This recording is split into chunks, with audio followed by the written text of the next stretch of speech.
Folks, have indexed annuities and IUL since their inception in 1995 and 1997 respectively, have they done what they were designed to do? The purpose that they were designed for, have they in fact achieved that now? 30 years later, this is the 30th anniversary, come to think of it, of indexed annuities. 2027 is going to be a 30-year for IUL. Have they done what they're designed to do? The answer to that question is generally yes. Now, what is it that they were designed to do?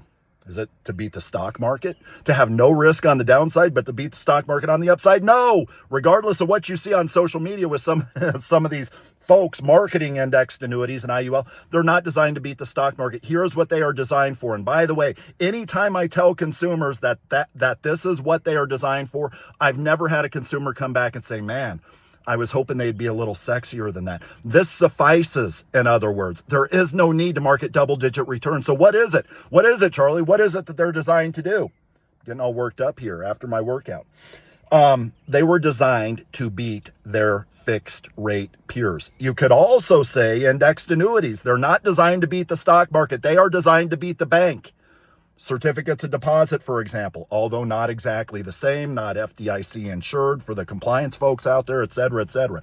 They were designed to beat their fixed peers. So for instance, let's take an example. Let's say you have 5-year multi-year guaranteed annuities today.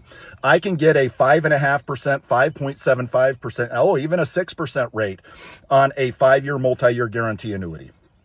To oversimplify, I would hope that by taking my $100,000 and instead put it into an indexed annuity, that because of this age-old notion of risk premium, that over the next 5 years, I would hope that I would be able to get more than 5.5%. Maybe 6%, maybe 6.5%, maybe 7%. This is this notion called risk premium, in that not everybody invests in 90-day treasury bills, even though that is arguably the safest thing out there, right? They go a little more risky. Why is that? Because when you bring on more risk, the old financial notion is that you should be able to get more return over the long run. And this has indeed come true. Treasury bonds have not performed the same as large company stocks, which have not performed the same as small company stocks because of this notion called risk premium. It's the same with indexed annuities and IUL. By the carriers, instead of giving the client a 5.5% rate, they put that 5.5% into call options. Those call options should provide a risk premium above and beyond that 5.5 or 6% that you put into it, that one can pass through to the clients.